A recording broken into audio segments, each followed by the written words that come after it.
Pronto, está gravando. Ok, sejam bem-vindos a todos. Estamos aqui reunidos para a apresentação do trabalho de graduação do Felipe Moreira Gomes da Silva, intitulado Otimização do Sistema de Direção para Melhor Resposta em Automóveis de Passeio. Felipe, você vai ter 20 minutos para a sua apresentação. Na sequência, os membros da banca vão te arguir sobre o trabalho. Em seguida, se a plateia quiser também se manifestar, o momento é esse. E depois eu peço para você parar a gravação para que a banca possa se reunir e deliberar sobre a sua avaliação.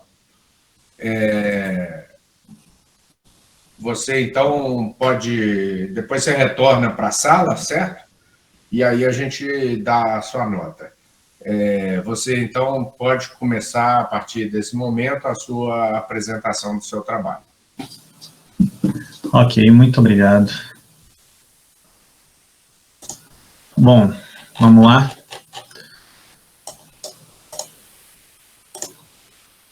Falar um pouco sobre a otimização do sistema de direção para melhor resposta em automóveis de passeio. Descrição do problema. O problema é basicamente devido aos novos desafios do desenvolvimento de automóveis hoje, que focam muito no conforto do motorista. Então, hoje você precisa transmitir uma sensação de qualidade, de segurança, e não só o veículo precisa funcionar bem, como ele precisa se sentir bem. O motorista precisa se sentir bem e não pode perceber nenhuma falha no veículo para não causar uma percepção ruim, né, do mesmo que ele está conduzindo. Também proporcionar uma boa manobrabilidade, proporcionar um funcionamento suave e responsivo e garantir que eles tenham confiança e boa percepção do veículo. O objetivo é estudar e otimizar o mecanismo do sistema de direção, com foco na melhoria do conforto, né, como eu falei, para transmitir uma melhor sensação de controle do veículo e eliminar variações, coisas adversas que causam incômodo e estranhamento do veículo. Isso é necessário para trazer um refinamento do sistema de direção, porque hoje a gente tem muito na literatura o funcionamento, muita coisa voltada para o funcional, mas não tem muita coisa para o conforto mesmo, para trazer um sistema bem responsivo e direto. E também avaliar todos os aspectos do mecanismo e o que todo o mecanismo do sistema de direção impacta no resultado do feeling do motorista, da sensação do motorista. Falando da revisão bibliográfica, vou mostrar um pouquinho do sistema de direção, funcionamento do sistema de direção aqui. Aqui no caso nós vamos tratar, existem vários tipos, mas nós vamos tratar aqui o principal, que é o sistema de pinhão e cremalheira, que é o mais amplamente utilizado. Nós temos aqui, o motorista, ele aplica uma força no volante, e a rotação causada aqui no eixo é transmitida até o pinhão. Aqui na caixa de direção a gente tem um pinhão e uma cremalheira, que transmite o movimento rotativo para linear, atua as ponteiras de direção aqui, e aciona os braços de direções que rotacionam em torno do pino mestre e esterçam as rodas. Aqui, componentes típicos do sistema, uma coluna de direção, no caso aqui com assistência elétrica, e uma caixa de direção mecânica aqui, que são essas peças, inclusive, fornecidas para veículos nacionais. Além disso, a gente tem a direção assistida, né, que você ameniza a força necessária pelo motorista para poder esterçar o veículo. No caso da hidráulica aqui, você tem uma válvula conectada ao eixo aqui por uma barra de torção, que você tem uma bomba em alta pressão funcionando o tempo todo, e a sua válvula ela vai direcionar para um lado ou outro do cilindro aqui, conforme o movimento que você faz, ao fluido em alta pressão, que vai atuar na parede do pistão aqui e aliviar a carga, enquanto o outro lado vai estar conectado para a saída para o reservatório.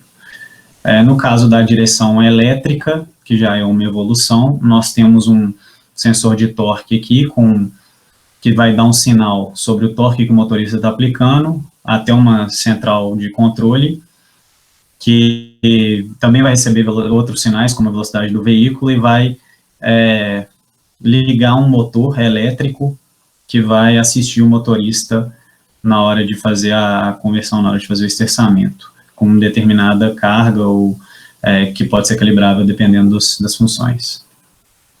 Falando de dinâmica veicular, também é importante.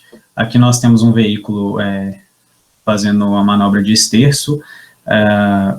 É possível ver que para atingir uma geometria que aqui é chamada de geometria de Ackermann, você precisa ter as rodas internas e externas em ângulos específicos, pois a roda interna ela vai fazer um raio menor, contando o mesmo ponto de giro aqui. Então, nesse caso, essa geometria ela é chamada de Ackermann, como se fosse uma geometria ideal, mas na verdade ela não é uma geometria ideal. Hoje em dia não se utiliza uma geometria 100% Ackermann, mas eu vou explicar por quê. Mas é um parâmetro de referência aqui. O Ackermann é essa geometria aqui que está nessa imagem. Ele pode ser aproximado em um mecanismo prático por uma barra trapezoidal, de forma que você puxa para um lado, ele vai esterçar as rodas em ângulos específicos, para o outro nos ângulos específicos, de forma que sempre as duas rodas aqui estejam com a sua projeção aqui próxima ao mesmo centro aqui de giro.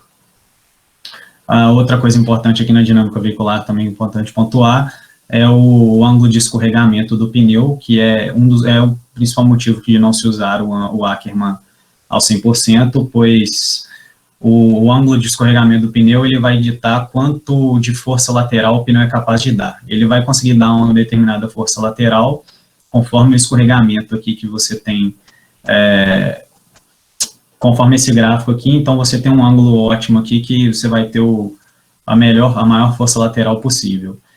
E nesse caso a direção de movimento não vai ser a mesma direção que o pneu está apontando. É por isso que em carros de corrida, por exemplo, se usa até geometrias completamente opostas ao Ackermann, para você poder aproveitar melhor esse fenômeno. Também vou falar da junta universal. A junta universal é uma maneira de transmitir o movimento rotativo em ângulo. É muito simples, ela é composta por dois garfos e uma cruzeta, com 4 rolamentos nas 4 pontas da cruzeta, que transmite o movimento.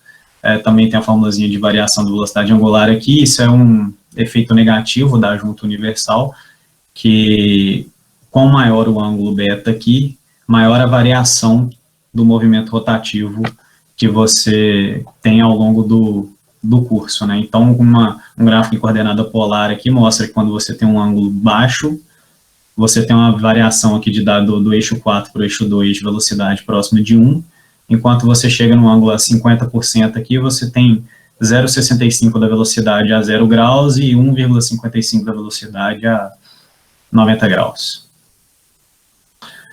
Também é importante falar da avaliação subjetiva, que vai ser um método de avaliação aqui, que é utilizada por vários montadores utilizam isso. Isso aqui é uma escala da SAE, que ela torna muito prático, às vezes, fazer algumas avaliações comparativas. Você basicamente coloca um sujeito bem treinado, um experimentador, no veículo, e se ele não verifica uma falha, se ele não verifica um problema, é porque você está numa escala excelente. Ou se ele verifica pouco problema, você está numa escala muito boa. E aí você coloca um observador, um cara que gosta de carro às vezes, mas não é um cara bem treinado, e se ele percebe o problema, então a sua nota vai caindo, até chegar numa condição que praticamente todos os observadores vão perceber o problema, e aí você consegue graduar numa escala subjetiva a dar uma nota, né, Então, vamos lá. Começando agora a metodologia, né, foi para poder fazer atingir o objetivo, foi proposto um estudo de caso. Aqui nós temos um veículo origem, e aí passando pelo desenvolvimento do produto, a gente chega em um veículo otimizado. A fase de definição do produto, a gente tem a definição do veículo origem, no caso aqui é um hatchback leve do segmento B, e todas essas definições de, bom, da onde que eu vou partir. E aí temos durante o projeto conceitual já é possível fazer uma otimização virtual do mecanismo da direção, que eu vou explicar mais para frente. Já na fase mais avançada de desenvolvimento do produto, você pode fazer um ajuste fino dos parâmetros em protótipo, até chegar no produto final, que é o veículo otimizado. Bom, aqui são os pontos geométricos do sistema. Obviamente, uma suspensão do tipo McPherson que é utilizada aqui, ela tem muito mais pontos para influentes na dinâmica veicular, porém aqui são os importantes aqui para a gente, agora no caso da análise do sistema de direção. Você tem os pontos A0 a A4 aqui, que são a geometria da coluna de direção, basicamente, o A4 sendo o volante, o A3 a junta superior, o A2 a junta universal inferior, o A1 o engrenamento do pinhão e da cremalheira projetado no eixo do pinhão, o A0 o engrenamento projetado no eixo da cremalheira, o B1 a junção da cremalheira com o terminal de direção aqui para uma junta esférica, o B2 outra junta esférica aqui, que é o que faz o mecanismo, e aqui a gente tem o eixo do pino mestre, que é definido pela junta esfera aqui do braço oscilante, e pelo coxinha aqui que ataca a carroceria do veículo na parte superior aqui. Os dois são livres para girar em torno do próprio eixo e fazem todo esse conjunto de amortecedor, montante, roda aqui e outros componentes que não estão mostrando aqui para girar em torno desse eixo. Então, você atua uma força aqui no ponto B2, isso aqui sendo, essa linha aqui seria o braço da direção, no qual e a roda vai se terçar em torno desse ponto aqui. Bom, o primeiro ponto que dá para trabalhar na otimização do sistema de direção é no efeito da junta universal, que eu expliquei agora há pouco. O efeito, você pode somar duas juntas de forma a uma anular o efeito da outra. Então, se você casar a fase correta, fazer a 90 graus os dois eixos, você consegue ter um efeito de variação de velocidade da junta superior e um efeito oposto da junta inferior, de forma a ter um efeito resultante de 0% de variação na velocidade angular, e então o motorista não perceberia uma variação na resposta ao longo do curso, o curso do volante. Outro ponto também, aqui já foi na fase de protótipos, é o ajuste do ponto aqui da relação de direção e de Ackermann. Como esse projeto, a gente quer, esse trabalho, o estudo de caso, a gente precisa manter o mínimo de impacto possível para não ter que desenvolver um outro carro do zero para poder otimizar tudo, a ideia é trabalhar com o mínimo impacto possível. E no caso aqui, nós temos uma opção para melhorar a relação de direção e o Ackermann, que é a mudança do ponto B2 aqui, de forma que você não precise mudar, aqui está exagerado, obviamente, para explicar o efeito, mas você não precisa mudar o bruto aqui do montante para poder atualizar esse ponto. Você consegue trabalhar na usinagem aqui dessa bolacha aqui do braço de direção, de forma que você mude levemente esse ponto e consiga atingir parâmetros diferentes. Então, vamos lá, para os resultados do trabalho. Aqui estão expostos aqui os dados do veículo de origem, os pontos geométricos, além disso, alguns dados adicionais, ângulo de regulagem de volante, o pivô de regulagem. Eu não cheguei a explicar a regulagem, mas para você dar a regulagem de altura no volante, você pode colocar um pivô aqui e pivotar e angular esses pontos A3 e A4 aqui, em torno desse ponto pivô, de forma que o volante suba ou desça, como um ajuste para o motorista. Além disso, as fases das juntas, a relação da caixa, curso de caixa, passo veículo e largura do pneu, para poder utilizar todas as equações, né, para ter todos os dados. Com esses dados aqui, a gente consegue calcular inicialmente, lá falando das juntas, o ângulo da junta inferior e o ângulo da junta superior.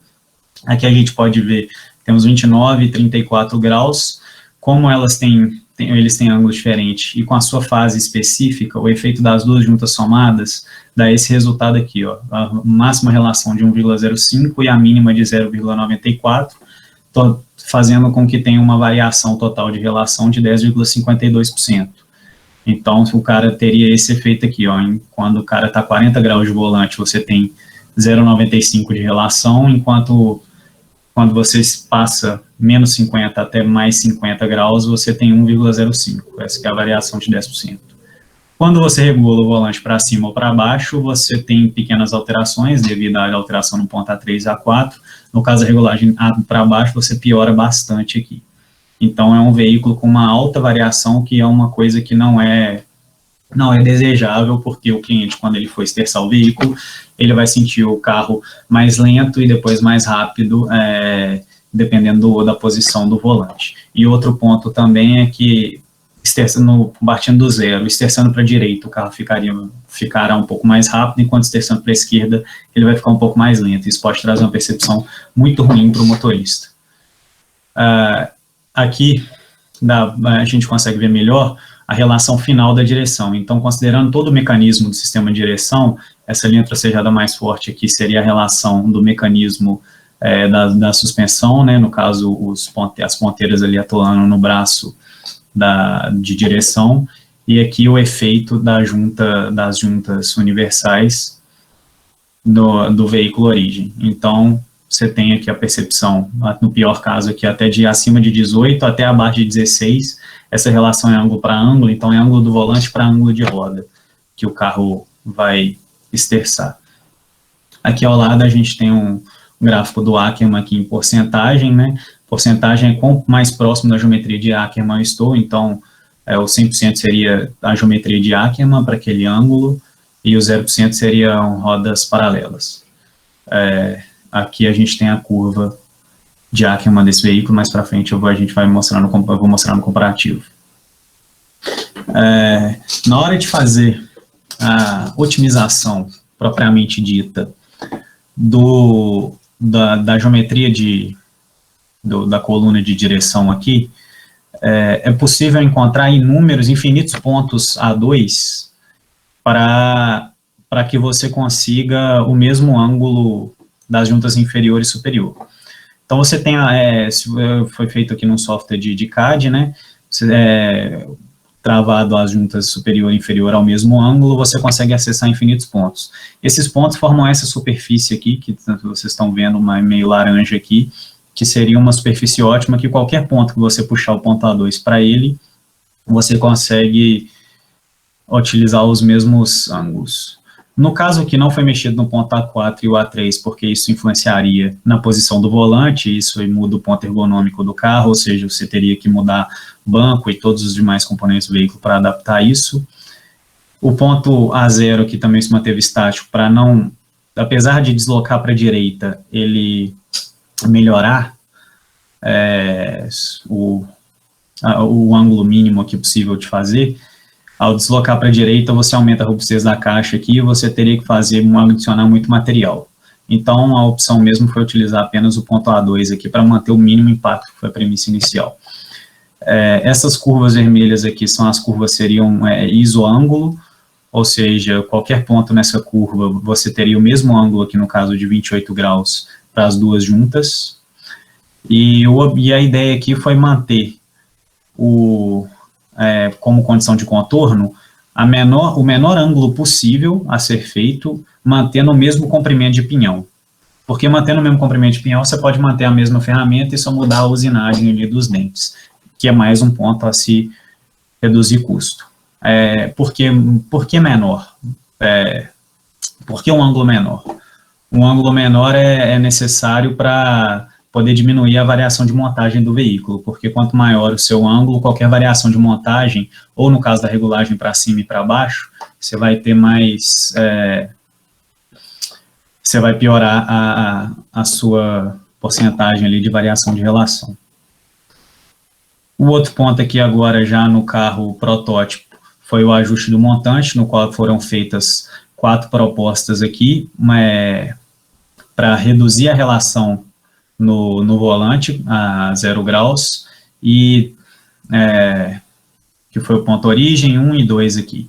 Partindo do ponto 2, que foi a melhor relação encontrada, e a análise subjetiva mesmo, nós tivemos, eu fiz 2 testes aqui, né, aumentando o Ackermann e reduzindo o Ackermann, e a gente viu que, aí via teste subjetivo, que o Ackermann, a proposta 3 aqui com o Ackermann um pouco melhor, foi melhorativo para o desempenho do veículo, num teste num carro protótipo.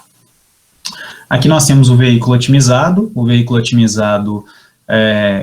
para a gente ver aqui como mudou, como foi pouco modificada a geometria do veículo, nós mudamos mexendo só em 2 pontos, mexendo no ponto A2 e no ponto B2, para poder corrigir todos os pontos, o A2 para geometria aqui da coluna e o ponto B2 para ajustar a relação média e o Ackermann. Além disso, a fase da junta inferior foi modificado para manter o vale, o pique e o vale aqui, centralizado no 0 graus, para você ter a mesma sensação da esquerda para a direita. No final, nós tivemos aqui, com as regulagens para cima e para baixo, uma variação máxima de 5% e na posição nominal, 0%. Aqui está o veículo otimizado, dá para ver que no nominal a gente não tem nada de variação, ou seja, muito melhor como percepção para o motorista, e mesmo nas regulagens máxima, inferior ou superior do volante, a gente tem pouca variação aqui na variação da relação, né? Então, o motorista sente muito mais linearidade na resposta do veículo. O Ackermann aqui aumentou um pouquinho, mais para frente, na próxima slide que eu vou comparar os dois. Comparando aqui, dá para ver na condição nominal um veículo muito mais suave, otimizado, e em geral com uma relação menor. Essa relação menor foi um requisito experimental mesmo, de avaliação subjetiva, que o carro com uma resposta mais rápida era melhor. Aqui, o carro na nominal origem, né, em preto, e em pontilhado cinza aqui seria a média do veículo origem, caso ele não tivesse a variação. Então, só para a gente ver aqui as diferenças de relação média, como que elas abaixaram também. Considerando a pior condição, você tem uma variação imensa aqui para o veículo de origem, e o veículo otimizado bem mais suave aqui, sempre um pouco mais abaixo também, configurando um veículo muito mais linear para dirigir, muito mais, com a resposta muito melhor, mais confiável. A comparação do Ackermann aqui, nós tivemos um Ackermann que cerca de 5% maior no início do curso e cerca de 10% maior no fim do curso. Isso é necessário porque em manobras de baixa velocidade, você não quer se aproximar do Ackermann porque você quer usar o efeito do ângulo de escorregamento para ter a melhor força no pneu externo, para poder fazer curva com melhor segurança. Porém, no outro lado, no ângulo máximo de volante, você está fazendo manobras de baixa velocidade, você está fazendo um estacionamento, ou uma manobra que não requer muito esforço no pneu, então você já quer se aproximar mais do Ackermann de 100% para evitar aspereza no volante e escorregamento no pneu durante essas manobras de baixa velocidade. O Ackermann, em geral, mais alto, foi solicitado por causa desse trecho aqui, que foi sentido uma aspereza maior no volante no caso do veículo origem, então no otimizado foi requerido aumentar isso aqui. Aqui no ângulo de roda, é possível ver que, se eu traçasse a curva, eu não tracei aqui, mas se eu traçasse a curva de Ackermann ideal aqui, dá para ver que a diferença de ângulo aqui no início é bem menor do que a diferença de ângulo aqui. Então, essa diferença aqui de 5%, ela é bem menos significativa do que essa diferença de 10%. O ângulo aqui já é bem diferente, enquanto o ângulo aqui já é mais próximo. Então, posso dizer que a curva ficou mais inclinada e mais próxima do ideal. Concluindo, deu para ver que sempre tem espaço para melhoria, mesmo sistemas bem explorados, como os de direção, deu para atingir uma resposta bem melhor, com muito menos variação. O ajuste fino possibilitou um desempenho do veículo subjetivamente melhor também, e como sugestão para trabalhos futuros, eram coisas que eu quis fazer nesse trabalho, mas eu não tive condição, porque o escopo do trabalho ia aumentar muito, e também por causa de outros fatores externos, não conseguimos fazer prova a tempo, mas é com a combinação dessa avaliação do mecanismo, com a análise de vibrações e ruídos do sistema, para fazer um ruído com o máximo conforto. porque o ruído e a vibração também, apesar de ser um tópico à parte, para o conforto do motorista é importantíssimo, que ele não sinta nenhuma vibração anormal, nenhum ruído enquanto ele estiver dirigindo o veículo. E também a utilização de funções específicas no software de sistema de direção elétrica para poder melhorar ainda mais essa resposta por meio de softwares com a atuação do motor lá no sistema de direção elétrica. E é isso. Muito obrigado. Ok. Agradeço a sua apresentação aí, Felipe. Agora nós vamos passar a considerações da banca. A tradição é que o membro externo inicie a sua manifestação. Então, lá, Matheus Gonzalez de Carvalho, sua manifestação. Boa noite, pessoal, tudo bem? Vocês estão me ouvindo com clareza? Meu microfone está ok? Sim, está ok, tá ok. Beleza. Eu queria parabenizar o Felipe pelo trabalho aí. Eu trabalho na Fiat Chrysler também como especialista em sistemas de direção, então eu estou bem familiarizado com esse sistema que ele apresentou. Achei excelente apresentação, Felipe. Você cobriu aí os principais pontos, né, do nosso sistema geométrico ali da direção. Infelizmente, a gente não pode pôr seu trabalho em prática por causa de custo, né? Mas achei muito bacana. Essa é a primeira vez que eu participo de um trabalho de conclusão de curso, assim, como avaliador, né? Não sei se a minha avaliação foi muito rasa, mas parabéns, Felipe. Gostei bastante. Isso aí. Ok, Matheus. Não há avaliação rasa, pelo contrário, a sua avaliação de pessoa que está militando lá dentro da Fiat, né, nos traz aí um feedback importante sobre o trabalho, né? Agora, a consideração do professor Pujati. Boa noite, pessoal. Obrigado aí pelo convite, professor Danilo, Felipe, né, os demais membros da banca. Eu peço desculpas novamente pelo meu descuido aqui com a questão do horário, né? Para mim, esses trabalhos seriam só na semana que vem, eu tinha deixado marcado, mas o e-mail, né, não tive tempo de olhar hoje, inclusive. Mas, enfim, eu consegui fazer, né, uma leitura, né, confesso, bem rápida, tá, Felipe? Durante o fim de semana eu já tinha lido o seu trabalho. É um trabalho que tem, eu acho, a relevância de um trabalho de graduação, está dentro do que se espera, né, de um aluno no final do curso, e lendo o seu trabalho, né, e sem ter a confirmação do Matheus, eu percebi que você trabalhava na Fiat até pelos termos, pela forma de... Né, você apresentou, né, a tabela SAE e tal, eu trabalhei lá também, então...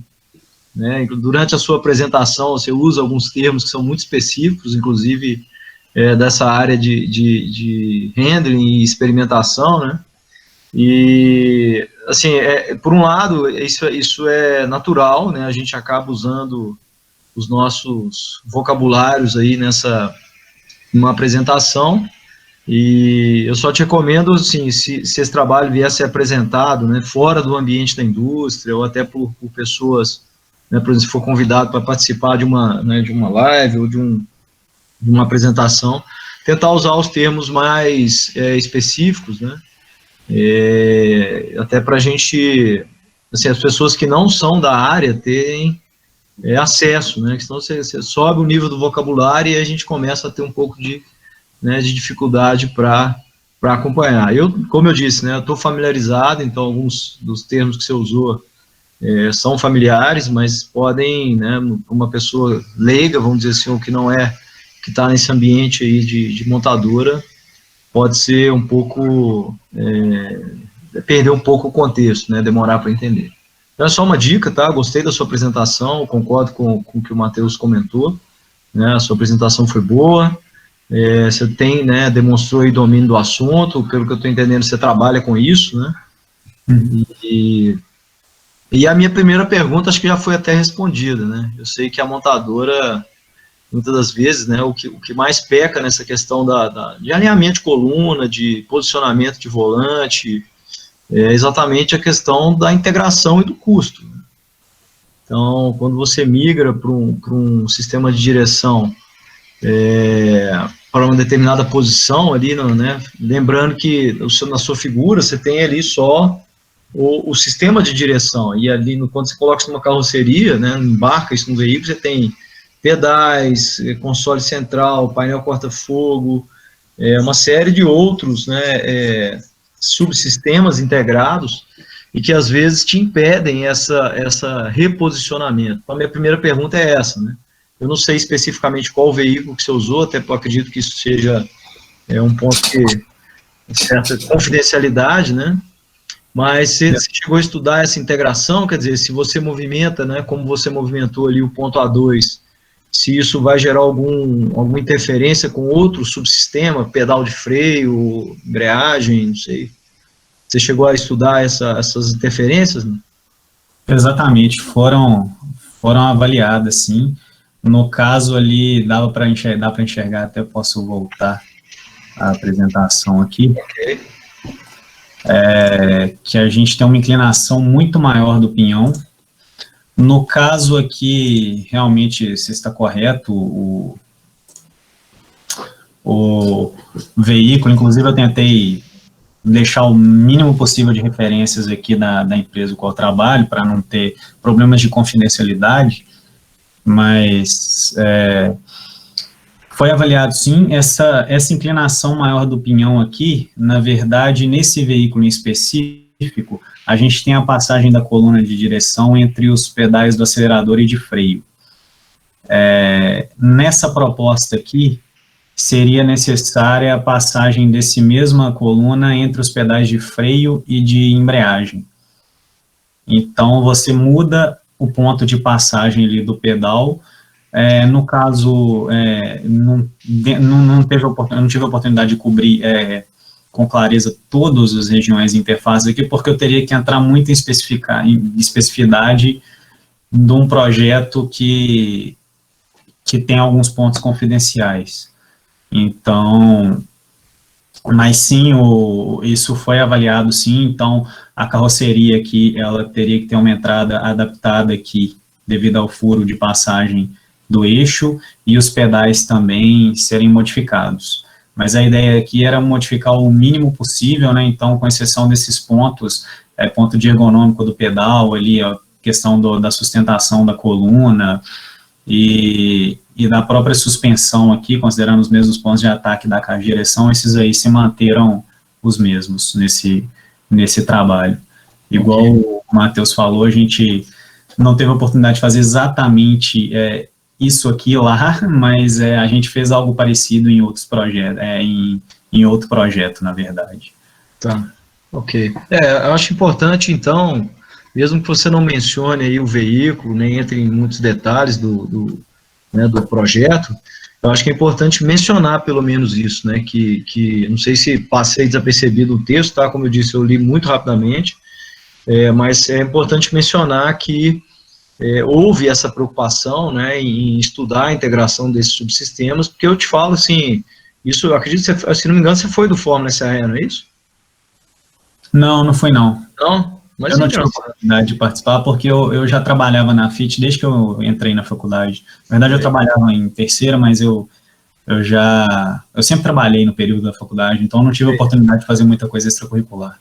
Porque um dos maiores desafios das equipes de competição, né, não só do Fórmula, do Baja, do Milhagem, é essa integração, quer dizer, existe, né, obviamente, um ponto ideal de um acoplamento, de um sistema de direção, de um ângulo de coluna e tudo mais, mas essa integração, em alguns pontos, ela limita o que a gente consegue fazer. Né?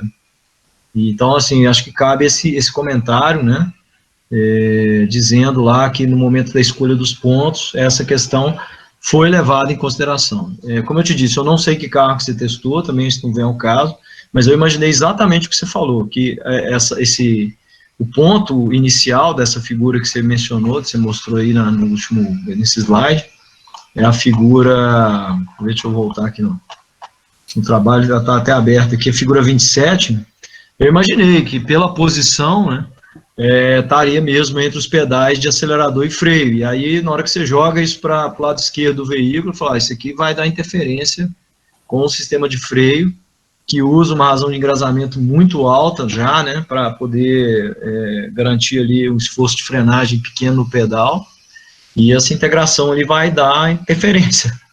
E fiquei até esperando alguma manifestação sobre isso. Então, esse é o primeiro ponto que eu queria mencionar. O segundo ponto que eu queria ouvir um pouco do seu comentário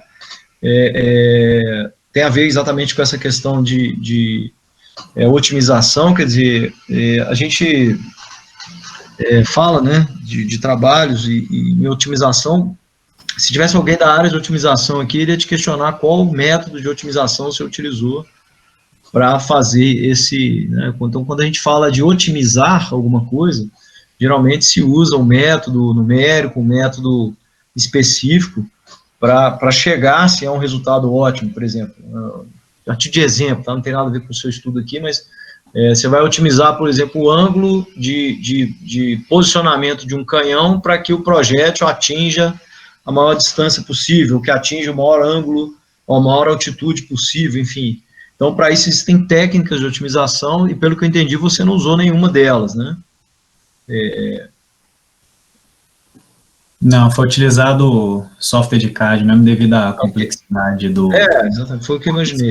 Colocar outras condições de contorno, então, com software de CAD eu consegui, igual eu te falei, gerar aquela curva ótima, que eu chamei de ótima no caso, sim, que estão as posições em que os ângulos das duas juntas se manteriam iguais, né, partindo do pressuposto que os demais pontos da geometria se manteriam estáticos, né, mexendo só no ponto A2 ali.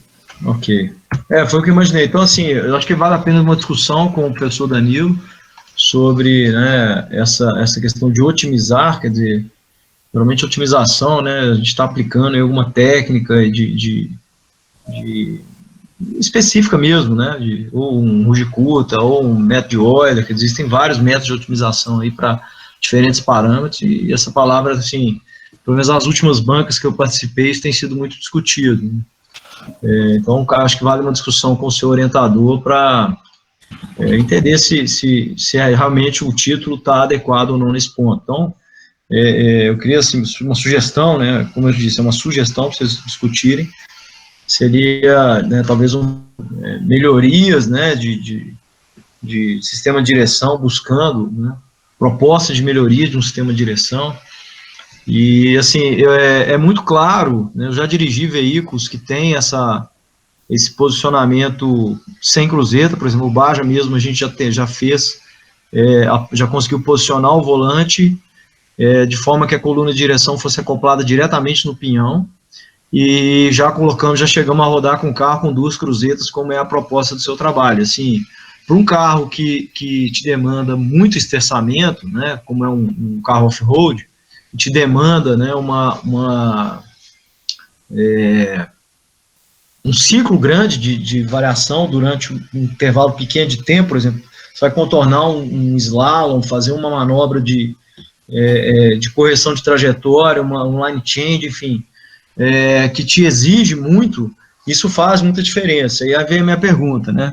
Você, né, que é um profissional da área, agora eu estou questionando, assim, especificamente a sua solução. Você acha que isso faz diferença para um usuário que está lá na classificação até SAE4 lá, que não conhece, que seria isso, né, um usuário que não é da área, que não tem essa percepção sobre o ponto de vista da real necessidade de se melhorar isso, quer dizer, ou reformulando a minha pergunta, vocês têm algum problema de campo, de alguém que já pegou, além obviamente, dos especialistas, né, que são quem faz a variação, mas de pessoas que já questionaram esse comportamento em um veículo de passeio? Então, no caso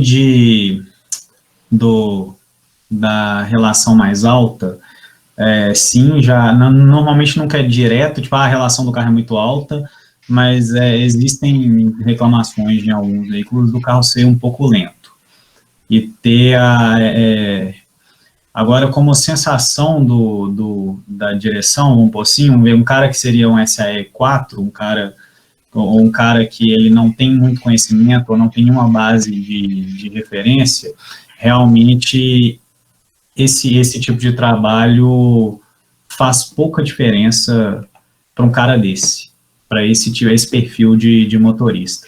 O que a gente vê é a outra ponta mesmo da escala, é o cara que já tem outros veículos de referência, um cara que gosta de carro, um cara que entende que é um comportamento mais agradável.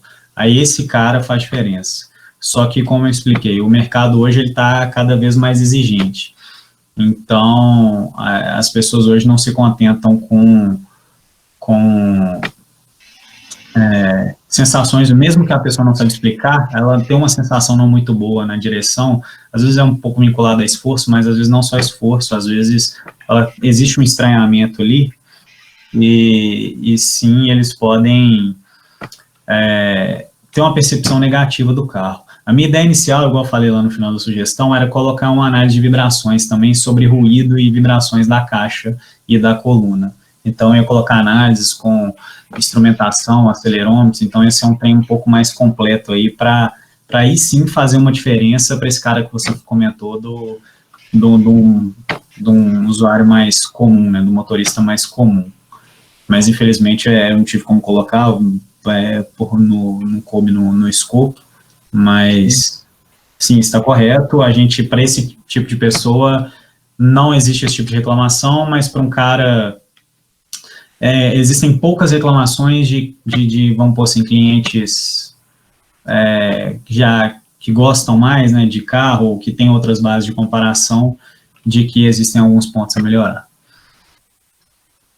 Entendi. E nesse caso específico, é um esportivo, é um carro para esse segmento ou não? Porque você não precisa falar que carro que é não, tá? Desse projeto que você... Não, aqui como, na verdade, aí as reclamações são maiores em carros mais com segmentos mais caros, né? Mas no caso, o carro que eu utilizei para esse estudo é um carro do segmento B mesmo, convencional. Ok. Eu acho que o mérito do seu trabalho, né, apesar de, né, pelo que eu estou entendendo, você não vai conseguir aplicar, está associado à transferência do conhecimento. Quer dizer, a gente tem, né, você apresentou algumas referências, eu senti falta ali do Milliken, que apresenta muito bem essa questão principalmente do sleep angle, com o comportamento dinâmico aí da direção, e que meio que questiona também essa questão do Ackermann, né, em veículos, principalmente veículos mais esportivos.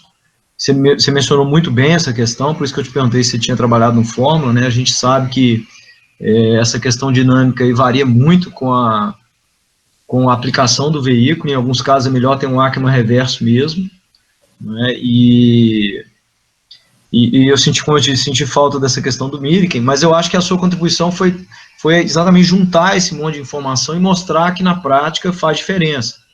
Então, mesmo que você não aplique nesse projeto específico, né, onde foi estudada a solução, você tem aí agora, ou nós temos, né, felizmente, se o professor Danilo me permitir, eu vou divulgar o seu trabalho entre os nossos alunos, para que esse compilado de informações, né, e esse estudo que você fez, estejam acessíveis. Quer dizer, independente se é carro A, B, C, premium, né, a gente tem aí essa informação disponível, né, de uma forma bem direta, e mostrando a influência desses parâmetros, que são grandes, né, a questão da razão de velocidade de uma cruzeta, ela, apesar de ser conhecido como solucionar o problema, né, que é a questão que você mostrou naquele gráfico, ela acaba, né, se acelera uma, desacelera a outra, e acaba que o movimento fica linear, mas isso, muitas das vezes, não é observado. Eu já vi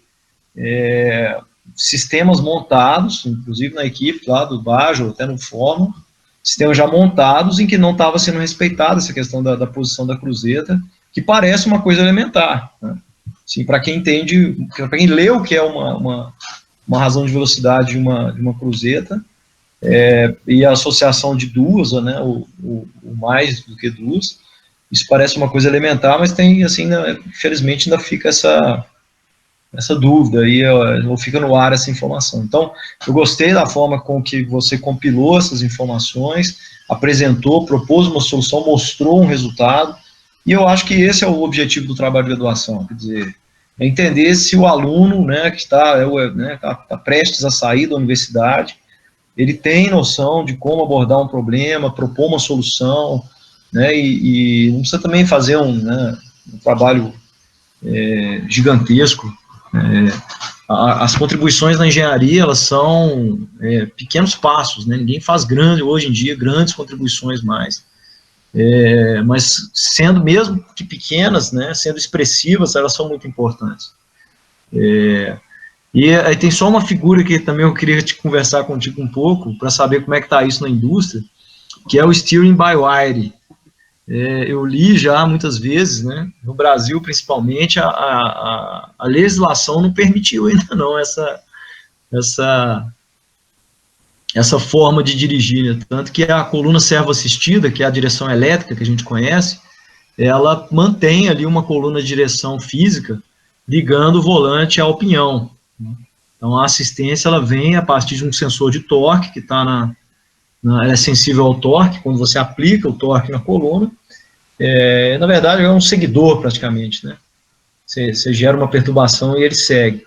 E como é que está isso? Você tem alguma novidade que eu estou por fora, mas até onde eu sabia, isso para o nosso mercado aqui está ainda proibitivo, né? Os fornecedores, eles têm essa solução já, sempre apresentam em workshop, é uma solução que existe em carro, o protótipo já foi montado e validada. A questão é que ela está um passo à frente ainda por causa das dificuldades de segurança, né? Para você eliminar completamente a conexão mecânica, você precisa ter componentes elétricos completamente selados, você precisa ter redundância, você precisa ter motores redundantes, controladores redundantes, para que se um falhar, o outro consiga continuar exercendo suas funções, né, e não ter possibilidade de acidente. Então isso aumenta o custo e ainda é um pouco distante, até para carros, considerando carros autônomos, que é a minha principal aplicação do Steer by Wire.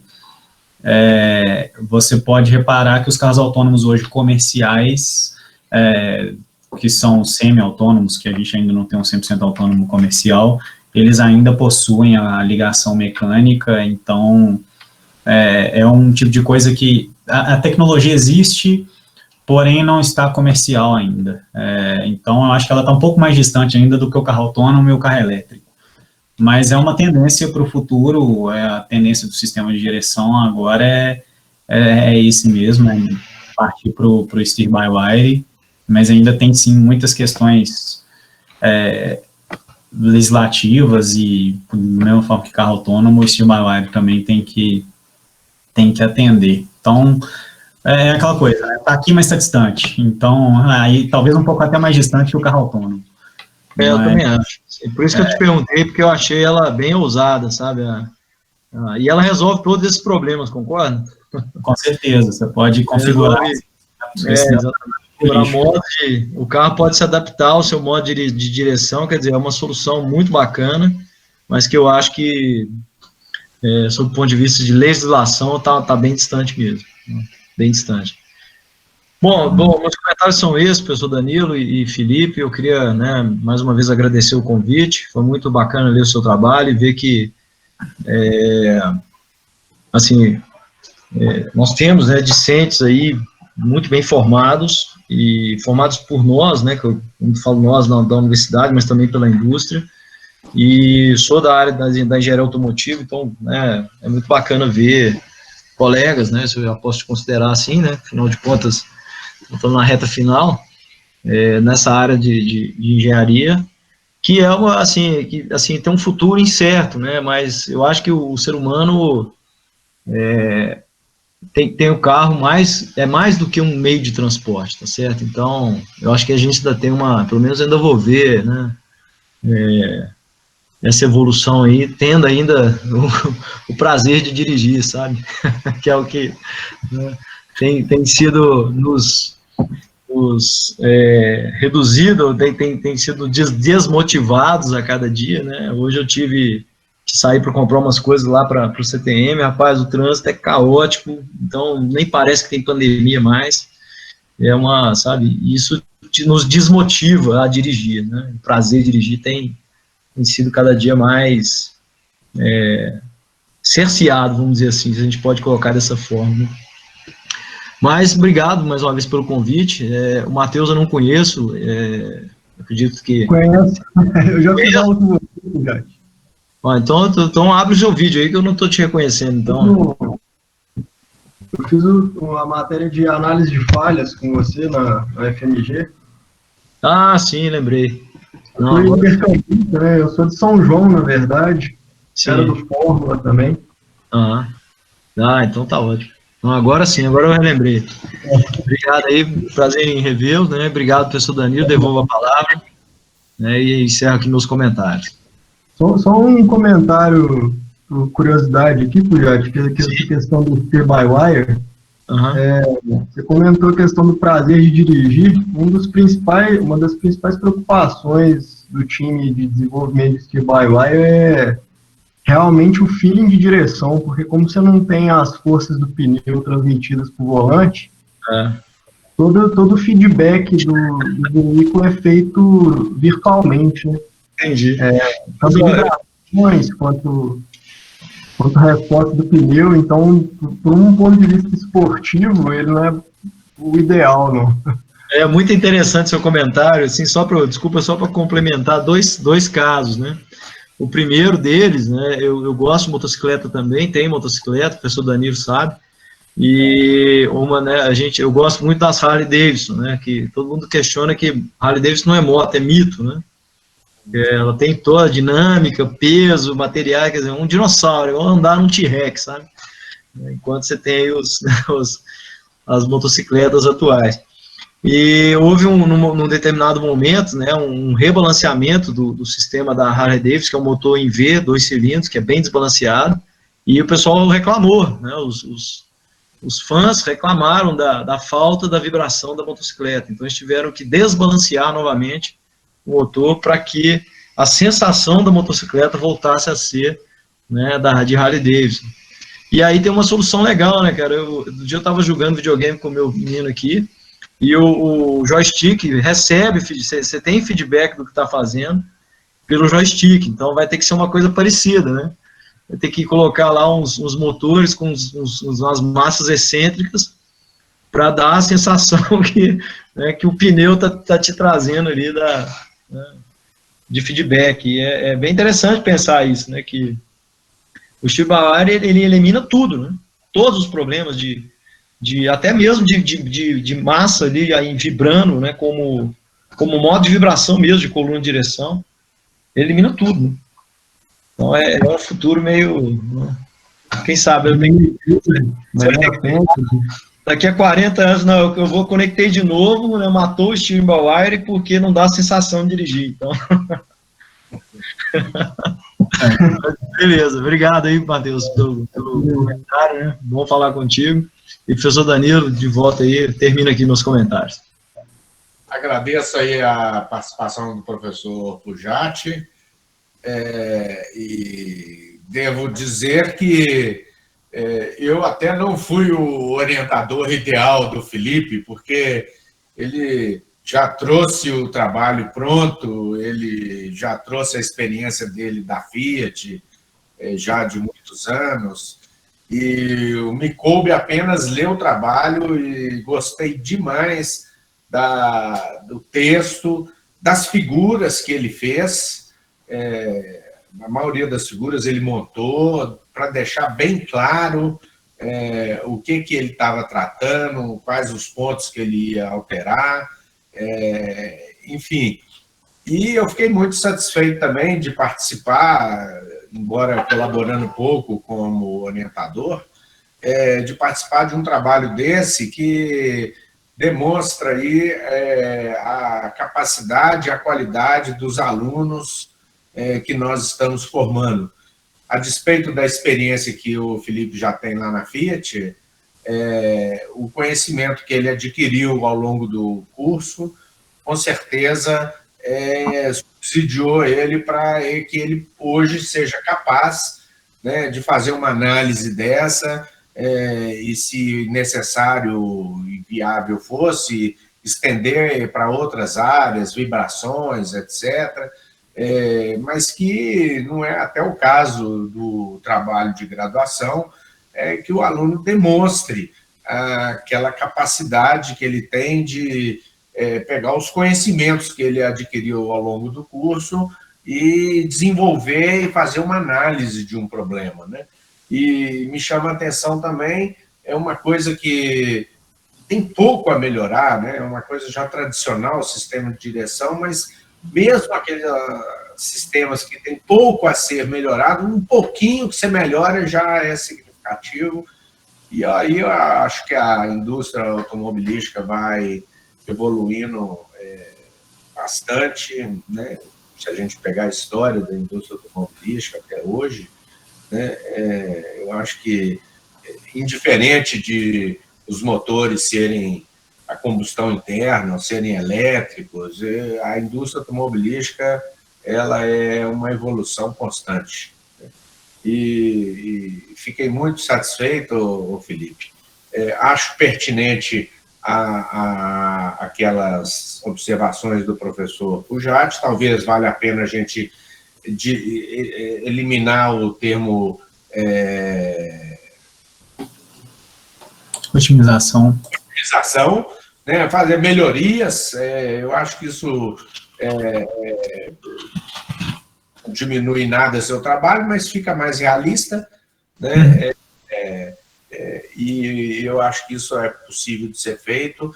Não é à toa que a submissão de um trabalho desse para uma banca, né, as considerações todas da banca, né, eu lamentei apenas que o Matheus falou que isso não vai ser nem possível de ser implementado, né, mas se já tem estudos nessa direção, um pouco a mais, cada coisa vai ser agregada aos próximos modelos. Eu acho que o seu trabalho, sem dúvida, atende aos objetivos propostos, né? De acordo com o procedimento, Felipe, a primeira agora, a Débora Ellen. Por favor, Débora, gostaria de se manifestar? Sim, gostaria de parabenizar o Felipe, porque eu não sou da área, eu estou aqui só como espectadora, mas eu gostei muito do nível de detalhe, da maneira como ele apresentou, e foi interessante ver os comentários de vocês, porque a gente vê um carro completo e não imagina o nível de detalhe que tem, como para mexer numa peça dessa, ou a influência que tem num carro desse. Eu gostei muito do trabalho, queria muito parabenizar todos pelos comentários e o Felipe pelo trabalho. Ok, obrigado pela sua manifestação, Débora. Felipe, de acordo com o regulamento aqui da defesa de trabalho de graduação, você deve se ausentar agora, a Débora também, para que a banca possa se reunir, deliberar a sua avaliação, e com 5 minutos você já pode voltar para a gente anunciar a sua avaliação final. ok.